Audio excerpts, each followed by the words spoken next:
ہم اگر کبھی غور کریں اس بات کے اوپر کہ ہماری تخلیق ہے کیا اصل میں، تو اس بارے میں جو ہمیں سب سے زیادہ کوئی جاندار سپورٹ کرتا ہے تو وہ زمین کے جسم سے نکلنے والا بیج ہے۔ آخر یہ کیسے ہوتا ہے کہ ایک ہی جگہ کے اوپر مختلف بیج اگتے ہیں اور ان کا درخت الگ الگ ہوتا ہے، اس کے پتے الگ الگ ہوتے ہیں، اس کے رنگ الگ الگ ہوتے ہیں، اس کی ٹہنیوں کی ساخت مختلف ہوتی ہے اور اس کا پھل منفرد ہوتا ہے۔ وہ کیا ہوا کہ بیج میں ایسی کون سی قابلیت تھی کہ اس بیج نے اپنے اندر کی خصوصیات دنیا کے سامنے اجاگر کر دی۔ یہ وہ نشانی ہے جس کے بارے میں قرآن میں بھی بار بار ذکر ہے کہ نشانیاں عقل والوں کے لیے ہیں، غور و فکر کا نتیجہ حق ہے۔ آخر بیج مٹی کے اندر مل کے وہ کیا کارنامہ سر انجام دیتا ہے کہ حب سے بے جا میں رہتے ہوئے وہ اپنے اندر کی خصوصیات کو باہر نکالتا ہے اور زمین کا سینہ چیرتے ہوئے دنیا میں وجود میں آتا ہے۔ انسان بھی ایسا ہی ہے۔ ہر انسان کے اندر اپنی اپنی قابلیت ہے، اس کے اپنے رنگ ہیں، اس کی اپنی ٹہنیاں ہیں، اس کے اندر وہ پھل ہے جو ہر ایک سے منفرد ہے۔ پھر پتہ نہیں کیوں ہم دوسرے کو دیکھ کر کے اس جیسی زندگی گزارنا چاہتے ہیں، جبکہ اس گلستان کے اندر ہم سب کا وجود، ہمارا نکھار، ہماری شناخت منفرد ہے۔ مجھ سے اکثر اسٹوڈنٹس پوچھتے ہیں کہ سر ہم نماز بھی پڑھتے ہیں، روزے بھی رکھتے ہیں، زکوٰۃ بھی دیتے ہیں، عمرے بھی کرتے ہیں، لیکن ہمارے حالات کیوں نہیں بدل رہا ہے؟ وجود کے وضو میں تو کس قدر اتراتا ہے، باطن کی طہارت سے دل تیرا گھبراتا ہے۔ امتی کہہ کر تو خود پہ کیوں اتراتا ہے، تنہائی میں ابلیسیت تیری شیطان کو گناہ گار ٹھہراتا ہے۔ آئینے میں جا کر تو دیکھ کون ہے تجھ پر ہنس رہا، پنج گانا نماز میں ہر دم دنیا کو دہراتا ہے۔ کفر کے فتوے تیری زبان کے کلمات بن گئے، من کے پھیرتے ہوئے تو دنیا کو اپنا جلوہ دکھاتا ہے۔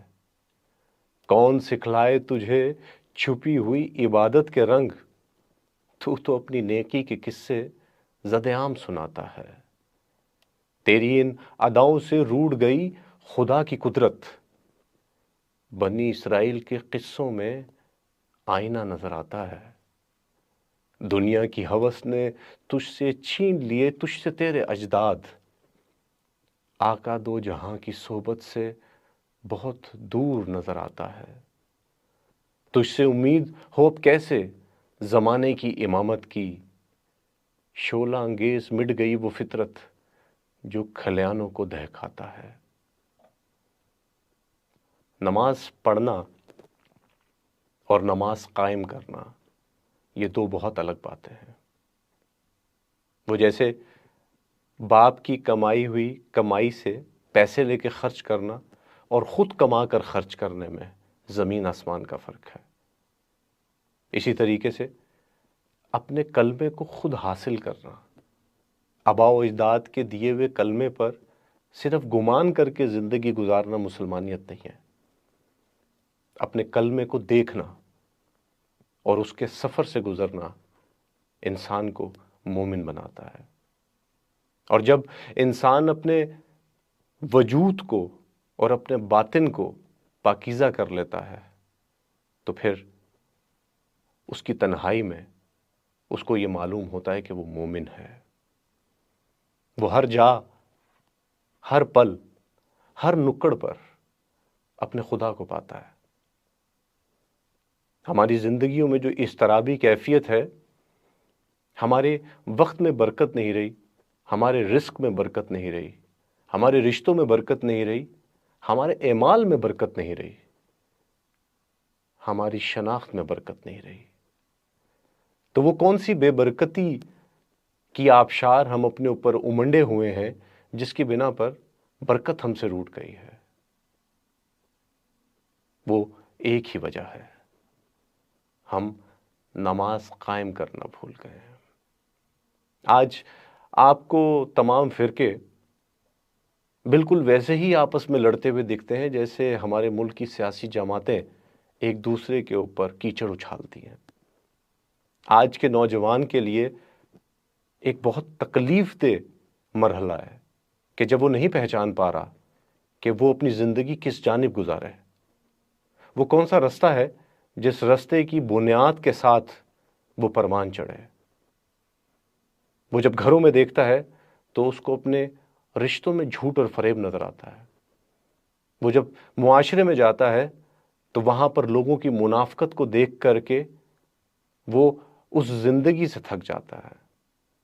وہ جب دفاتر میں یا آفیسز میں کام کرنے کے لیے جاتا ہے تو رشوت، جھوٹ، فریبی، بے ایمانی کے بدلے میں اس کو مہینے بعد غلامی کا ایک اجر ملتا ہے۔ یہ تمام عمل کیسے ممکن ہے کہ ہمیں اپنے خدا سے ملوا سکیں؟ ہمارا باطن ہم سے دور ہے اور ہم زمانے کو راضی کرنے پہ لگے ہوئے ہیں۔ ڈاکٹر علامہ محمد اقبال رحمۃ اللہ علیہ نے فرمایا کہ محمد سے وفا تو نے تو ہم تیرے ہیں۔ یہ شعر بچپن سے ہم سکولز، کالجز، کتابوں میں پڑھتے آ رہے ہیں، لیکن کیا کبھی ہم نے اس شعر پہ دھیان دیا ہے کہ محمد سے وفا تو نے؟ اور اگر جب آپ حضور پاک صلی اللہ علیہ وآلہ وسلم کے بارے میں گمان کرتے ہیں تو وہ محمد ہی محبت ہے، کی محمد اور کی محبت سے وفا تو نے تو ہم تیرے ہیں۔ یہ جہاں چیز ہے کیا لوح و قلم تیرے ہیں۔ پہلے محبت سیکھنی پڑے گی، پھر آقا دو جہان صلی اللہ علیہ وآلہ وسلم کی دہلیز ملے گی، اور پھر خدا دنیا اور تمام جہانوں کی اشرفی انسان کو سونپے گا۔